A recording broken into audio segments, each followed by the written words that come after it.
क्या आपको लगता है कि आपकी जिंदगी का कंट्रोल आपके हाथ में है?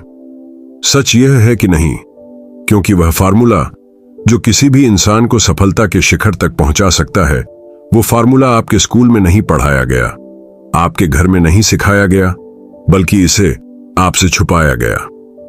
आज हम इस रहस्य को खोलेंगे, वो रहस्य जिसने करोड़ों लोगों की किस्मत बदल दी और जो आपकी जिंदगी भी बदल सकता है।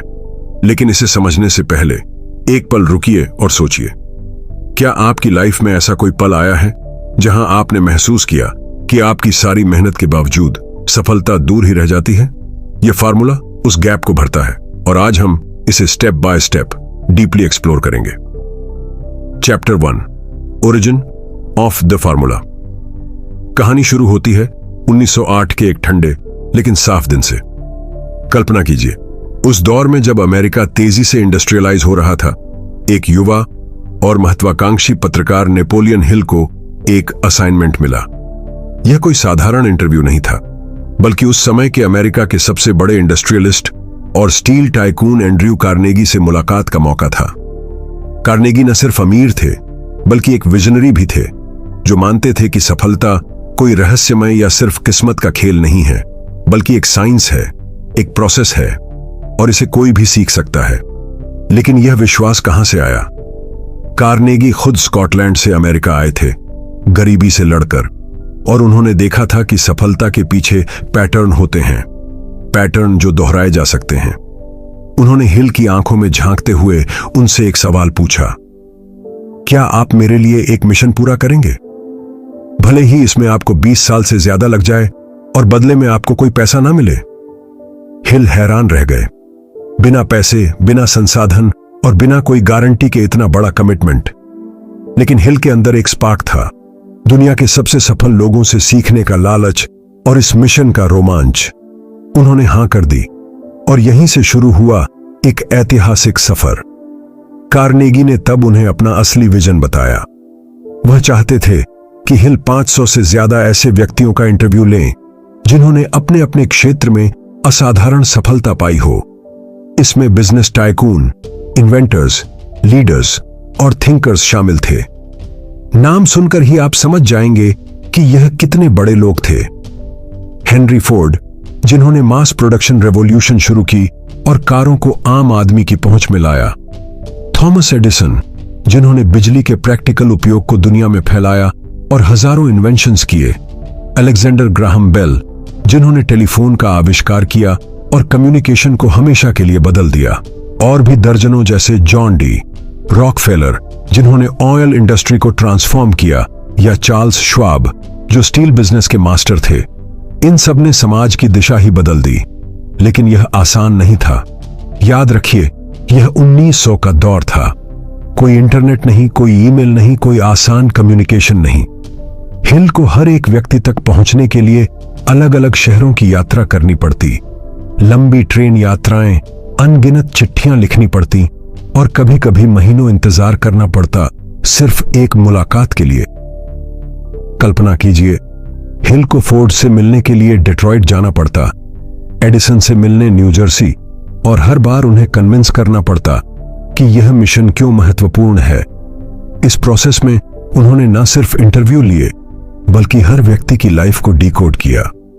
पर इस सफर में उन्होंने एक पैटर्न देखना शुरू किया। चाहे कोई व्यक्ति किसी भी बैकग्राउंड से आता हो, गरीब घर से, बिना एजुकेशन के या अमीर परिवार से, सफलता की जड़ें कुछ कॉमन प्रिंसिपल्स में गहराई से जुड़ी थी।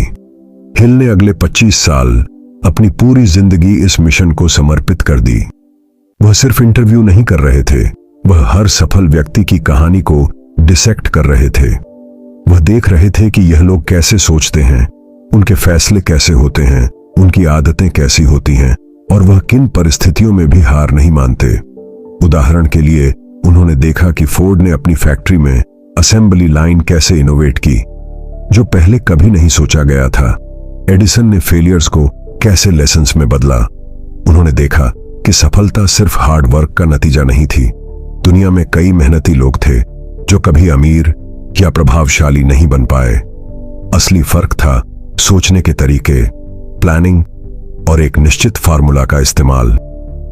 हिल को यह भी समझ आया कि यह फार्मूला सिर्फ पैसे कमाने के लिए नहीं है, बल्कि यह किसी भी सपने को पूरा करने के लिए इस्तेमाल हो सकता है। चाहे वह एक बिजनेस शुरू करना हो, दुनिया घूमना हो, कोई कला सीखना हो या समाज में बदलाव लाना हो। और सबसे चौंकाने वाली बात, यह फार्मूला स्कूलों में नहीं सिखाया जाता था, ना ही घरों में। इसे कोई किताब में ओपन तरीके से नहीं लिखता था, क्योंकि इसे जानने वाले लोग इसे एक कंपेटिटिव एडवांटेज की तरह रखते थे। क्यों?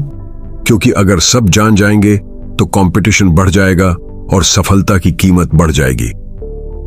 जब हिल ने हेनरी फोर्ड से मुलाकात की तो उन्हें एक और बड़ा लेसन मिला। फोर्ड के पास हाई एजुकेशन नहीं थी, वो इंजीनियर या साइंटिस्ट नहीं थे, लेकिन उनके पास एक क्रिस्टल क्लियर विजन था और अपने विजन को रियलिटी में बदलने की हिम्मत थी। उन्होंने अपनी टीम बनाई, मशीनरी डिजाइन करवाई और मैन्युफैक्चरिंग प्रोसेस को इस तरह बदल दिया कि कारें आम लोगों की पहुंच में आ सके। फोर्ड ने कहा था कि अगर लोग घोड़ों से तेज चलने वाली गाड़ी मांगते तो वे तेज घोड़े बनाते, लेकिन उन्होंने लोगों की जरूरत से आगे सोचा। हिल ने महसूस किया कि सक्सेस के लिए डिग्री से ज्यादा जरूरी है डिजायर, बिलीफ और सही स्ट्रेटेजी। 25 साल की इस रिसर्च के बाद नेपोलियन हिल ने जो पाया वो दुनिया के इतिहास में सबसे इन्फ्लुएंस करने वाली सेल्फ हेल्प फिलॉसफीज में से एक बन गई। उन्होंने इसे एक किताब में उतारा जिसका नाम था थिंक एंड ग्रो रिच। लेकिन असली ट्रेजर वो किताब नहीं थी, बल्कि उसके अंदर छुपा हुआ वो फार्मूला था जो हजारों कहानियों और एक्सपीरियंसेस का कंडेंस्ड विडम था। यह फार्मूला सीधा था लेकिन गहरा था। यह कोई जादू या ओवरनाइट सक्सेस ट्रिक नहीं थी। यह प्रिंसिपल्स का एक सेट था जिन्हें अगर कोई इंसान लगातार फॉलो करे तो उसके लिए सफलता प्रैक्टिकली इनविटेबल हो जाती है। और यही है इस कहानी का ओरिजिन। एक युवा पत्रकार का साहस, एक अमीर इंडस्ट्रियलिस्ट का विजन और 25 साल का अनथक सफर जिसने दुनिया को एक ऐसी ब्लूप्रिंट दी जो आज भी लाखों लोगों की जिंदगी बदल रही है। लेकिन यहां एक सवाल है, अगर यह फार्मूला इतना पावरफुल है तो क्यों इसे आम आदमी से छुपाया गया?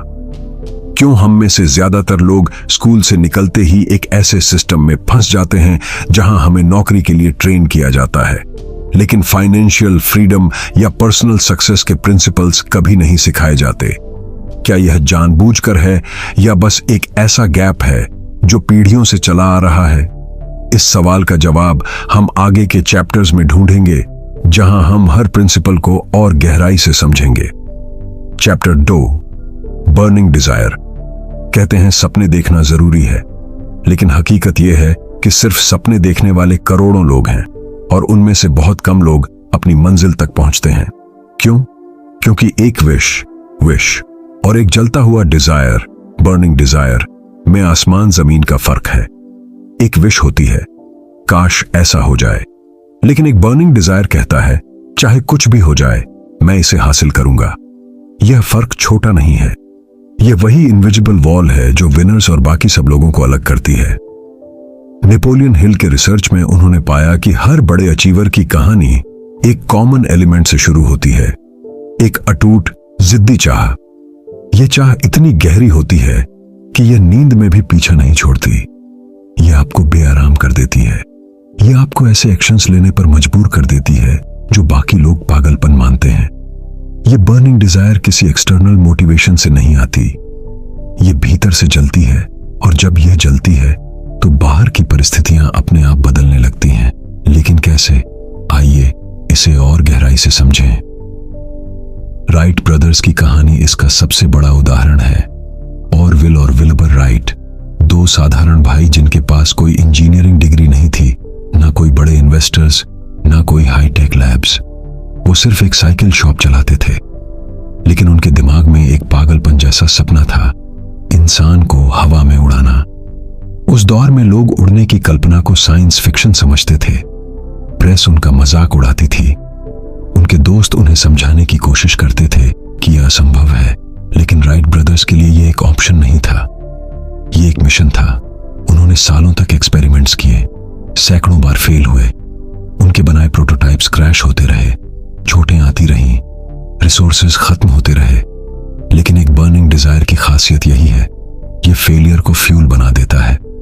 हर क्रैश के बाद उन्होंने नोट्स बनाए, एरर्स को एनालाइज किया और अगली कोशिश में इंप्रूवमेंट्स लाए। वे पक्षियों की उड़ान स्टडी करते, एरोडायनामिक्स पर किताबें पढ़ते और अपने शॉप में मॉडल्स बनाते। और 17 दिसंबर 1903 को किटी हॉक, नॉर्थ कैरोलिना में उनका फ्लायर सिर्फ 12 सेकंड के लिए ही सही, लेकिन हवा में उड़ा। वो 12 सेकंड सिर्फ राइट ब्रदर्स की जीत नहीं थी, वह पूरी मानव जाति के लिए एक माइलस्टोन था जो आज एयर ट्रैवल की बुनियाद है। नेपोलियन हिल कहते हैं, अ burning desire is the starting point of all achievement.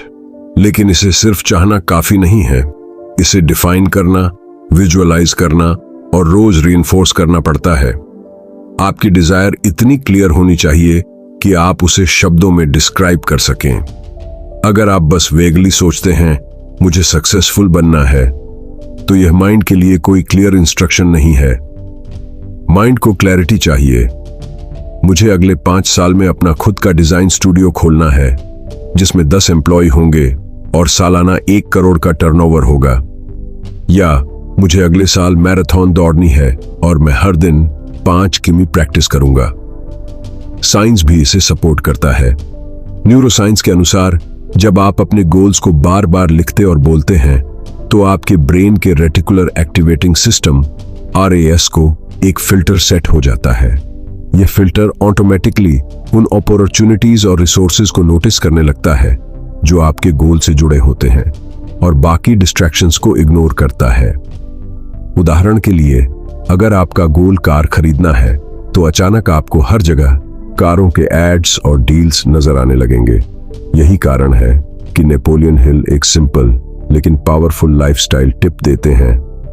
रोज सुबह अपना गोल एक सेंटेंस में लिखिए और जोर से बोलिए। इससे आपका सबकॉन्शियस माइंड भी आपके कॉन्शियस गोल्स के साथ अलाइन हो जाता है। लेकिन बर्निंग डिजायर सिर्फ एक भावना नहीं है, ये एक डिसिप्लिन है। ये आपको सैक्रिफाइस करना सिखाती है, जैसे राइट ब्रदर्स ने अपना समय, पैसा और कंफर्ट सैक्रिफाइस किया। ये आपको एक्सक्यूजेस से एलर्जिक बना देती है। ये आपको ऐसे डिसीजंस लेने पर मजबूर करती है जो आपके कंफर्ट जोन से बाहर होते हैं। और सबसे बड़ी बात, ये आपके भीतर की क्रिएटिविटी को अनलॉक करती है। जब आप किसी चीज को पागलपन की हद तक चाहते हैं तो आपका माइंड ऐसे सॉल्यूशंस खोजने लगता है जो पहले इम्पॉसिबल लगते थे। लेकिन यहां एक चेतावनी भी है। डिजायर अगर सिर्फ विशु थिंकिंग तक सीमित रह जाए तो यह फ्रस्ट्रेशन में बदल सकती है। इसे फ्यूल देने के लिए आपको एक्शन की आग जलाए रखनी पड़ती है। राइट ब्रदर्स ने सिर्फ उड़ने का सपना नहीं देखा, उन्होंने हवा, डायनामिक्स, मटेरियल साइंस और मैकेनिक्स के बारे में डीप स्टडी की। उन्होंने एक्सपर्ट से सीखा, ट्रायल एंड एरर किया और प्रैक्टिकल स्टेप्स उठाए। यही प्रिंसिपल किसी भी फील्ड में लागू होता है, चाहे आप बिजनेस शुरू कर रहे हो, कोई स्किल सीख रहे हो या हेल्थ ट्रांसफॉर्म करना चाह रहे हो। अब अपने जीवन पर नजर डालिए। क्या आपके पास ऐसा कोई गोल है जो आपको भीतर से एक्साइट करता है, जो आपको नींद से उठा दे, जो आपको थकान के बावजूद काम करने पर मजबूर करे? अगर है तो उसे सिर्फ दिल में मत रखिए, उसे लिखिए, विजुअलाइज कीजिए और हर दिन उसे अपने मन में जलाइए। क्योंकि जब यह बर्निंग डिजायर सही दिशा में चैनल होती है तो यह आपको उस इंसान में बदल देती है जो अपने सपनों को सच करता है। और यही है सक्सेस की पहली और सबसे जरूरी सीढ़ी। आइए एक और उदाहरण लें। ओपरा विनफ्री, जो गरीबी और अब्यूज से निकलकर मीडिया एम्पायर बनाई। उनकी डिजायर थी लोगों को इंस्पायर करना और उन्होंने उसे कभी बुझने नहीं दिया। Chapter 3, faith. अगर बर्निंग डिजायर आपके सफर की आग है तो फेथ उस आग को बुझने नहीं देता। फेथ का मतलब सिर्फ किसी भगवान में विश्वास करना नहीं है। यहां हम बात कर रहे हैं खुद पर, अपनी क्षमताओं पर और अपने विजन पर अटूट भरोसे की।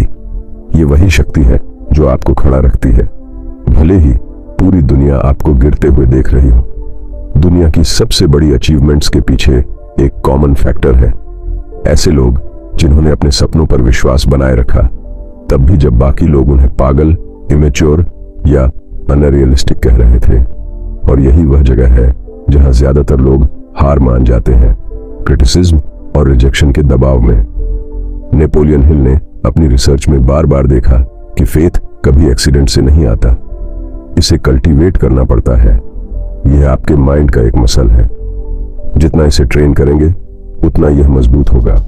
और इसे ट्रेन करने के 3 सबसे बड़े तरीके हैं: रेपिटेशन, विजुअलाइजेशन और सेल्फ सजेशन।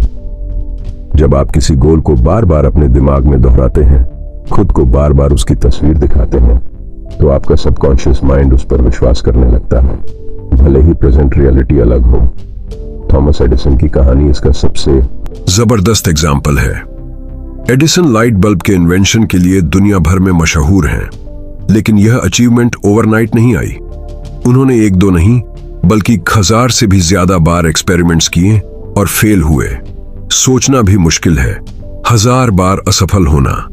किसी और इंसान के लिए शायद यह प्रूफ होता कि यह काम असंभव है, लेकिन एडिसन के लिए हर फेलियर एक स्टेप था जो उन्हें सक्सेस के करीब ले जा रहा था। जब एक पत्रकार ने उनसे पूछा, आप 1000 बार फेल कैसे कर गए? एडिसन मुस्कुराए और बोले, मैं 1000 बार फेल नहीं हुआ, मैंने 1000 ऐसे तरीके खोजे जो काम नहीं करते। यही है फेथ, प्रेजेंट में एविडेंस ना होते हुए भी भविष्य की संभावना पर भरोसा रखना। एडिसन ने हर फेलियर के बाद अपनी टीम को मोटिवेट किया, नए मटेरियल्स ट्राई किए जैसे टंगस्टन फिलामेंट, और आखिरकार सफल हुए। फेथ की सबसे बड़ी खासियत यह है कि यह कंटेजियस होता है।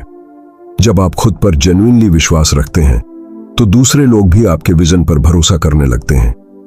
यही कारण है कि लीडर्स, एंटरप्रेन्योर्स और इनोवेटर्स अपने आइडियाज के चारों ओर सपोर्ट सिस्टम बना पाते हैं।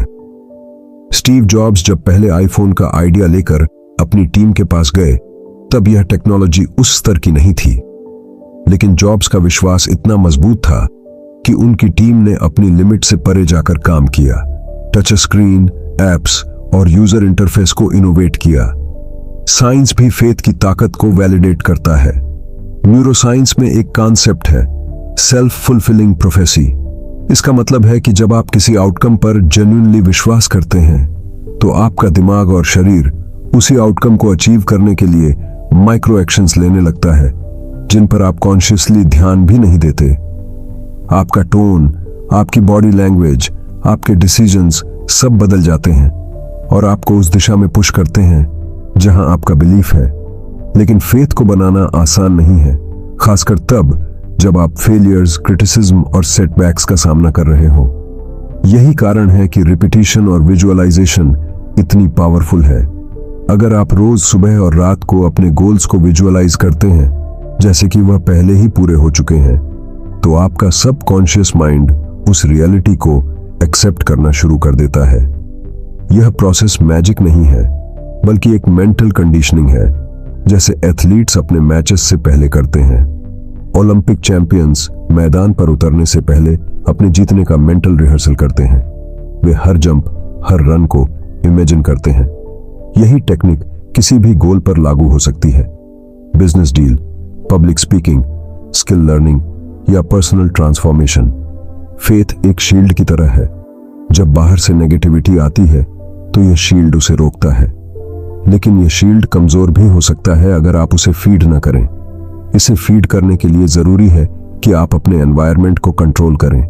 ऐसे लोगों के साथ रहें जो आपको अपलिफ्ट करें। ऐसे कंटेंट कंज्यूम करें जो आपको इंस्पायर करें, जैसे इंस्पायरिंग बायोग्राफीज पढ़ना या पॉजिटिव पॉडकास्ट सुनना। और ऐसे रिचुअल्स फॉलो करें जो आपके माइंड को एम्पावर करें। नेपोलियन हिल का कहना है, faith is the only known antidote to failure. यानी अगर आपको डर, डाउट और फेलियर से बचना है तो एक ही दवा है, फेथ। और यह फेथ सिर्फ एक बार डेवलप करने की चीज नहीं है, यह एक डेली प्रैक्टिस है। जैसे मसल्स को रोज एक्सरसाइज चाहिए, वैसे ही फेथ को रोज अफर्मेशंस, पॉजिटिव सेल्फ टॉक और विजुअल प्रूफ चाहिए।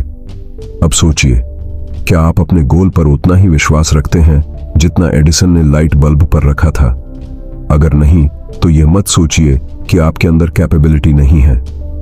कैपेबिलिटी सबके पास होती है, लेकिन फेथ की ताकत वही डेवलप करता है जो रोज अपने माइंड को ट्रेन करता है। अपनी सुबह की शुरुआत अपने गोल्स को लिखने और विजुअलाइज करने से करें, और रात को सोने से पहले खुद को उस डेस्टिनेशन पर इमेजिन करें जहां आप पहुंचना चाहते हैं। फेथ का मतलब ये नहीं कि ऑब्स्टकल्स खत्म हो जाएंगे। फेथ का मतलब ये है कि ऑब्स्टकल्स होने के बावजूद आप चलते रहेंगे, और यह कॉन्फिडेंस ही आपको ऐसे सॉल्यूशंस दिलाएगा जो किसी और की नज़र में इम्पॉसिबल है। यही कॉन्फिडेंस एक ऑनऑर्डिनरी इंसान को एक्स्ट्रा ऑनऑर्डिनरी बनाता है। एक और उदाहरण, J.K. राउलिंग, जिन्होंने 12 पब्लिशर्स से रिजेक्शन के बाद भी हैरी पॉटर पर फेथ रखा और आज वो बिलियनियर हैं। Chapter 4, auto suggestion. आपका दिमाग एक बगीचे की तरह है। अगर आप इसमें गुलाब के बीज डालेंगे तो गुलाब उगेंगे, अगर आप इसमें कांटे डालेंगे तो कांटे उगेंगे। लेकिन फर्क यह है कि इस बगीचे का माली सिर्फ आप हैं और बीज हैं आपके वर्ड्स, आपके थॉट्स और आपके बिलीव्स। नेपोलियन हिल ने इसे नाम दिया ऑटो सजेशन।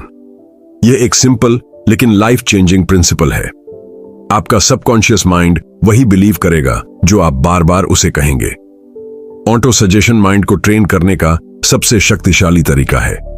साइंस की भाषा में यह आपके कॉन्शियस माइंड से सबकॉन्शियस माइंड तक एक मैसेज भेजने का प्रोसेस है। आपका सबकॉन्शियस माइंड, जो आपकी आदतों, डिसीजंस और रिएक्शंस को कंट्रोल करता है, वह खुद यह डिसाइड नहीं करता कि क्या सच है और क्या नहीं। वह सिर्फ वही एक्सेप्ट करता है जो आप बार बार कंसिस्टेंट तरीके से उसे फीड करते हैं, चाहे वह सच हो या झूठ। यही कारण है कि अगर आप लगातार खुद से कहते हैं, मैं कभी सक्सेसफुल नहीं हो सकता, मेरे पास रिसोर्सेज नहीं है, मेरी किस्मत खराब है, तो आपका सबकॉन्शियस माइंड इन बातों को सच मान लेता है और उसी के मुताबिक आपके एक्शंस और डिसीजंस शेप होते हैं। लेकिन अगर आप अपने माइंड को बार बार पॉजिटिव, एम्पावरिंग बिलीफ से फीड करते हैं, तो यह आपके लिए सक्सेस का रास्ता बनाने लगता है। दुनिया के कई हाई अचीवर्स इस प्रिंसिपल को कॉन्शियसली इस्तेमाल करते हैं। मोहम्मद अली, बॉक्सिंग लेजेंड, हमेशा खुद से कहते थे, आई एम द ग्रेटेस्ट। यह सिर्फ ईगो नहीं था, यह उनके सबकॉन्शियस माइंड को ट्रेन करने का तरीका था। हर बार जब उन्होंने यह कहा, उनका दिमाग उस बिलीफ के हिसाब से काम करने लगा। यह बिलीफ फिर उनके ट्रेनिंग, फोकस और परफॉर्मेंस में ट्रांसलेट हो गया, जैसे उनके फेमस फाइट्स में, जहां वे पहले ही जीत की प्रेडिक्शन करते थे। ऑटो सजेशन को सबसे अच्छे तरीके से एक्टिवेट करने के लिए 2 टूल्स सबसे पावरफुल हैं, सेल्फ टॉक और अफर्मेशंस। सेल्फ टॉक का मतलब है वह इंटरनल कन्वर्सेशन जो आप दिन भर अपने साथ करते हैं। अफर्मेशंस वो स्टेटमेंट्स हैं जिन्हें आप बार बार जानबूझकर रिपीट करते हैं। उदाहरण के लिए, मैं हर दिन अपने गोल्स के करीब जा रहा हूं, मेरे पास सफलता पाने के लिए जरूरी स्किल्स और ताकत है, मैं अपने जीवन का कंट्रोल अपने हाथ में ले रहा हूं। लेकिन सिर्फ बोलना काफी नहीं है, आपको इन अफर्मेशंस को इमोशन और विजुअलाइजेशन के साथ बोलना होगा। जब आप किसी स्टेटमेंट को बोलते वक्त उसे महसूस करते हैं और अपने दिमाग में उसकी क्लियर तस्वीर बनाते हैं, तो आपका सबकॉन्शियस माइंड उसे बहुत तेजी से एक्सेप्ट करता है। विजुअलाइजेशन का मतलब है अपने गोल को ऐसे इमेजिन करना जैसे वह पहले ही पूरा हो चुका है। अगर आपका गोल है एक सक्सेसफुल बिजनेस चलाना, तो खुद को उस ऑफिस में इमेजिन करें जहां आप क्लाइंट से बात कर रहे हैं, कॉन्ट्रैक्ट साइन कर रहे हैं और आपकी टीम सेलिब्रेट कर रही है। जितनी ज्यादा डिटेल्स आप अपने इमेजिनेशन में डालेंगे, आवाजें, चेहरे, माहौल, खुशी की फीलिंग, उतना ही आपका सबकॉन्शियस माइंड उसे सच मानना शुरू कर देगा। ऑटो सजेशन का एक और हिस्सा है अपने एनवायरनमेंट को फिल्टर करना, क्योंकि सिर्फ जो आप खुद से कहते हैं वही नहीं, बल्कि जो आप सुनते और देखते हैं वह भी आपके सबकॉन्शियस माइंड को फीड करता है। अगर आपका दिन नेगेटिव न्यूज, टॉक्सिक लोगों और क्रिटिसिज्म से भरा है, तो आपका माइंड वही बिलीव्स ऑब्जॉर्ब करेगा। इसलिए लाइफस्टाइल टिप बहुत सिंपल है, नेगेटिव न्यूज और टॉक्सिक लोगों से दूरी बनाएं। अपने आसपास ऐसे लोग और कंटेंट रखें जो आपको इंस्पायर करें, अपलिफ्ट करें और आपके गोल्स के साथ अलाइन हो, जैसे मोटिवेशनल बुक्स पढ़ना, पॉडकास्ट सुनना या मास्टरमाइंड ग्रुप ज्वाइन करना। इस प्रिंसिपल की ताकत को अंडर एस्टिमेट करना सबसे बड़ी गलती है। अडोल्फ हिटलर ने भी प्रोपगेंडा के जरिए इसी ऑटो सजेशन की पावर का इस्तेमाल किया, लेकिन नेगेटिव तरीके से, ताकि पूरे देश की कलेक्टिव बिलीफ बदल जाए। दूसरी तरफ महात्मा गांधी ने यही प्रिंसिपल पॉजिटिव तरीके से यूज किया, लोगों के दिमाग में स्वराज का सीड डालने के लिए जब तक कि पूरा देश इसे पॉसिबल मानने लगा। ऑटो सजेशन में कंसिस्टेंसी सब कुछ है। अगर आप सिर्फ 1 हफ्ते तक अफर्मेशंस बोलेंगे और फिर छोड़ देंगे तो यह उतना असर नहीं करेगा। यह प्रोसेस एक डेली रिचुअल बनना चाहिए, सुबह उठते ही और रात को सोने से पहले। सुबह का समय इसीलिए पावरफुल है क्योंकि आपका सबकॉन्शियस माइंड नींद से उठते ही सबसे ज्यादा रिसेप्टिव होता है। रात को सोने से पहले इसलिए क्योंकि आपके सोते वक्त सबकॉन्शियस माइंड उन्हीं विचारों पर काम करता है जो आप उसे आखिरी में देते हैं। नेपोलियन हिल का कहना है कि ऑटो सजेशन के बिना बर्निंग डिजायर और फेथ भी आधे अधूरे रह जाते हैं, क्योंकि डिजायर आपको एनर्जी देता है, फेथ आपको स्टेबिलिटी देता है, लेकिन ऑटो सजेशन आपको डायरेक्शन देता है।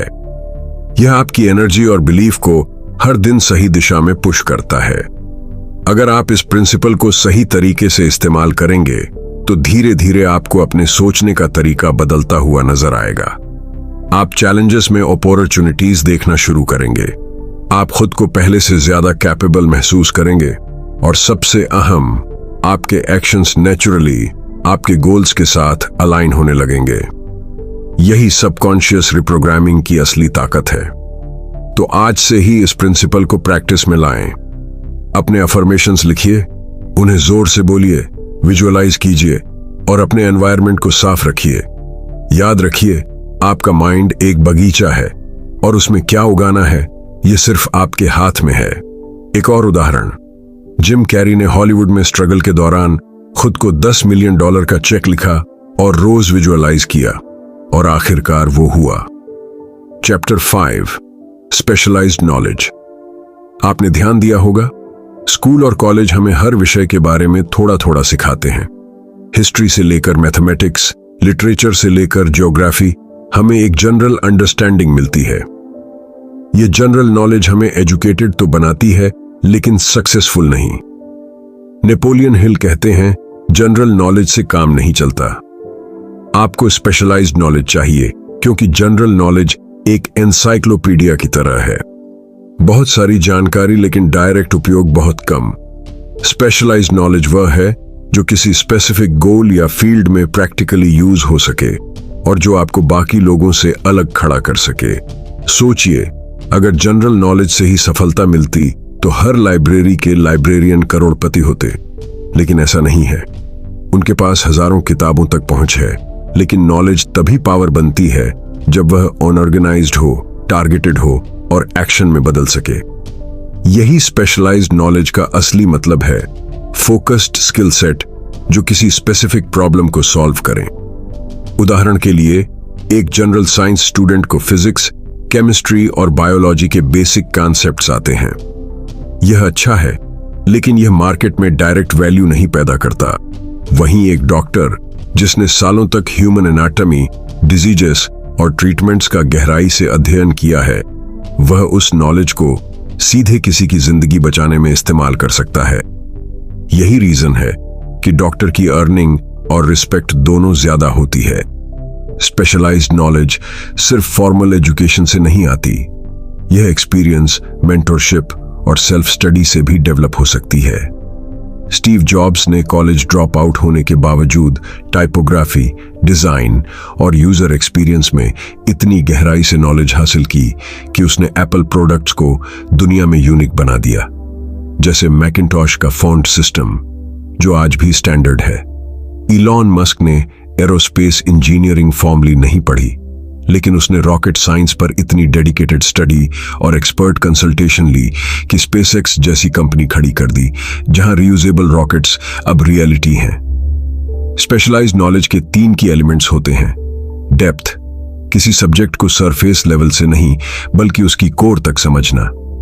एप्लीकेशन, उस नॉलेज को प्रैक्टिकली इस्तेमाल करना ताकि वह किसी प्रॉब्लम को सॉल्व करे। और अपग्रेडेशन, क्योंकि टेक्नोलॉजी और मार्केट बदलते रहते हैं, स्पेशलाइज्ड नॉलेज को लगातार अपडेट करना पड़ता है। मार्केट डायनामिक्स भी यही कहते हैं। लोग और कंपनीज उसी के लिए सबसे ज्यादा पे करते हैं जो रेयर और वैल्यूएबल हो। लेकिन स्पेशलाइज्ड नॉलेज को हासिल कैसे करें? पहला स्टेप, अपना फील्ड चुनें जो आपके बर्निंग डिजायर से अलाइन हो। दूसरा, डीप डाइव, किताबें पढ़ें, कोर्सेज करें, एक्सपर्ट्स से सीखें। तीसरा, प्रैक्टिस, थ्योरी को एक्शन में बदलें, जैसे प्रोजेक्ट्स करके। नेपोलियन हिल ने देखा कि कार्नेगी ने स्पेशलाइज्ड नॉलेज का इस्तेमाल करके स्टील इंडस्ट्री में डोमिनेट किया। उन्होंने मेटलर्जी, प्रोडक्शन और मार्केटिंग में एक्सपर्ट्स की टीम बनाई। आज के दौर में जैसे वॉरेन बफेट ने इन्वेस्टमेंट में स्पेशलाइज्ड नॉलेज से बिलियंस कमाए, तो अपनी लाइफ में सोचिए, क्या आपकी नॉलेज जनरल है या स्पेशलाइज्ड? अगर जनरल, तो आज से इसे डीप करें। Chapter 6, decision. सक्सेसफुल लोग बदलते नहीं हैं, लेकिन जब बदलते हैं तो सिर्फ ठोस कारणों से। एंड्रू कार्नेगी ने अपने स्टील एम्पायर का एक्सपेंशन एक साहसी डिसीजन से शुरू किया। उस समय एक्सपर्ट्स कह रहे थे कि स्टील मास प्रोडक्शन इम्पॉसिबल है। हेनरी फोर्ड ने मॉडल टी लॉन्च करने का फैसला तब किया जब मार्केट में कोई उसकी डिमांड भी नहीं देख पा रहा था। दूसरी तरफ इंडिसीजन यानी फैसला ना ले पाना सक्सेस का सबसे बड़ा दुश्मन है। इंडिसीजन, डाउट और फियर, यह तीनों मिलकर आपके माइंड को पैरालिसिस की स्थिति में डाल देते हैं। आप सोचते रहते हैं, एनालिसिस करते रहते हैं, प्रोज और कॉन्स की एंडलेस लिस्ट बनाते रहते हैं, और मीनवाइल अपॉर्चुनिटी आपके दरवाजे से निकल जाती है। साइंस भी यही कहता है। साइकोलॉजी के स्टडीज बताते हैं कि जब हम बहुत देर तक डिसीजन पेंडिंग रखते हैं तो हमारा ब्रेन डिसीजन फटीग में चला जाता है। इस हालत में हम या तो कोई भी गलत चॉइस ले लेते हैं या फिर चॉइस लेना ही अवॉइड कर देते हैं। यही रीजन है कि सक्सेसफुल लोग डिसाइसिव होते हैं। वे जल्दी चूज करते हैं और फिर पूरी एनर्जी उस चॉइस को सफल बनाने में लगाते हैं। लेकिन जल्दी डिसीजन लेने का मतलब इंपल्सिव होना नहीं है। यह एक माइंडसेट है जिसमें आप फैक्ट्स, इंट्यूशन और पास्ट एक्सपीरियंस को बैलेंस करके तेजी से मूव करते हैं। नेपोलियन हिल ने अपने रिसर्च में पाया कि सक्सेसफुल लीडर्स अपने डिसीजन मेकिंग प्रोसेस में 3 चीजें कॉमन रखते हैं। क्लियर गोल्स, उन्हें पता होता है कि वे क्या चाहते हैं। जब गोल क्लियर होता है तो डिसीजन भी फास्ट आता है। लिमिटेड कंसल्टेशन, वे एडवाइस लेते हैं लेकिन हर किसी की राय से कंफ्यूज नहीं होते। और कमिटमेंट, डिसीजन लेने के बाद वे डिस्ट्रैक्शंस को इग्नोर करते हैं और पूरी ताकत एग्जीक्यूशन में लगाते हैं। एक पावरफुल एग्जाम्पल है थॉमस एडिसन का। जब उन्होंने इलेक्ट्रिक लाइट बल्ब बनाने का डिसीजन लिया तो उन्होंने बीच में अपने गोल को नहीं छोड़ा। चाहे कितने भी फेलियर्स आए, 1000 फेल्ड एक्सपेरिमेंट्स के बाद भी उन्होंने अपना डिसीजन रिवर्स नहीं किया, क्योंकि उन्हें अपनी दिशा पर पूरा भरोसा था। अब सवाल है, इंडिसीजन को कैसे हराया जाए? पहला स्टेप, अपने वैल्यूज और प्रायोरिटीज क्लियर करना। जब आपको पता हो कि आपके लिए सबसे इंपॉर्टेंट क्या है तो डिसीजन लेना आसान हो जाता है। दूसरा स्टेप, डेडलाइन सेट करना। अपने हर डिसीजन के लिए एक टाइम लिमिट रखें। अगर यह छोटा डिसीजन है तो 5 या 10 मिनट, अगर बड़ा है तो 1 दिन। बियॉन्ड दैट, ओवरथिंकिंग आपके कॉन्फिडेंस को खा जाएगा। तीसरा स्टेप, इम्परफेक्ट एक्शन को एक्सेप्ट करना। कोई भी डिसीजन परफेक्ट नहीं होता, लेकिन एक्शन के साथ आप उसे इंप्रूव कर सकते हैं। नो एक्शन के साथ इंप्रूवमेंट का कोई चांस नहीं। लाइफस्टाइल टिप के तौर पर रोज छोटे डिसीजंस जल्दी लेने की हैबिट डालें, जैसे क्या पहनना है, क्या खाना है, कौन सा टास्क पहले करना है। इन पर ज्यादा टाइम वेस्ट ना करें। इससे आपके दिमाग की डिसाइसिवनेस मसल मजबूत होगी, और जब बड़ा डिसीजन लेना होगा तो आप हेजिटेट नहीं करेंगे। नेपोलियन हिल ने यह भी वार्निंग दी है कि फियर डिसीजन का सबसे बड़ा एनिमी है। Fear of failure, fear of criticism, fear of loss. ये सब आपको सेफ जोन में कैद रखते हैं, लेकिन याद रखिए, सेफ जोन में ग्रोथ नहीं होती। हर बड़ा सक्सेस एक बोल्ड डिसीजन के दूसरी तरफ छिपा होता है। अंत में याद रखिए, सक्सेसफुल लोग अपने फ्यूचर को खुद डिजाइन करते हैं, और यह डिजाइन हर डिसीजन के ब्रिक्स से बनता है। इंडिसीजन एक स्लो पॉइजन है जो आपके ड्रीम्स को चुपचाप खत्म कर देता है, लेकिन डिसाइसिवनेस एक सुपर पावर है जो आपके सपनों को हकीकत में बदल देता है। अगली बार जब लाइफ आपको चॉइस दे तो सोचिए, अगर मैं इस डिसीजन को कॉन्फिडेंटली लेता हूं तो 5 साल बाद मैं कहां खड़ा हो सकता हूं, और फिर दिल और दिमाग से मिलकर उस डायरेक्शन में कदम बढ़ाइए। एक और उदाहरण, जेफ बेजोस ने अमेज़न शुरू करने का डिसीजन लिया जब इंटरनेट नया था, और आज वो दुनिया का सबसे बड़ा ई कॉमर्स एम्पायर है। दोस्तों, इस पूरी जर्नी में आपने नेपोलियन हिल के उस फार्मूला को सुना जो दुनिया के 500 प्लस सबसे सफल लोगों की जिंदगी से निकला है। Burning desire, faith, autosuggestion, specialised knowledge, organised planning, decision, ये सब सिर्फ कॉन्सेप्ट्स नहीं है, ये आपकी जिंदगी बदलने वाले टूल्स हैं। लेकिन याद रखिए, नॉलेज तब तक बेकार है जब तक आप उसे एक्शन में नहीं लाते। आज, अभी, इसी पल अपने सबसे बड़े गोल को कागज पर लिखिए, उसे छोटे छोटे स्टेप्स में तोड़िए। हर दिन एक स्टेप लीजिए और अपने माइंड को हर सुबह याद दिलाइए, यह मेरा सपना है और इसे पूरा करना मेरी जिम्मेदारी है। अगर आपको यह कहानी और प्रिंसिपल्स ने इंस्पायर किया है तो इसे अपने दोस्तों और फैमिली के साथ शेयर करें ताकि वे भी अपने सपनों की तरफ पहला कदम बढ़ा सकें। कमेंट में लिखिए कि इस फार्मूला का कौन सा चैप्टर आपके दिल को सबसे ज्यादा छू गया। और अगर आप चाहते हैं कि मैं आपके लिए ऐसी और लाइफ चेंजिंग किताबों के रहस्य खोलूं, तो चैनल को सब्सक्राइब कीजिए और बेल आइकॉन जरूर दबाइए, क्योंकि याद रखिए, आपकी सक्सेस कोई एक्सीडेंट नहीं होगी। यह एक well planned, well executed mission होगी और उसका पहला कदम आप आज उठाने वाले हैं।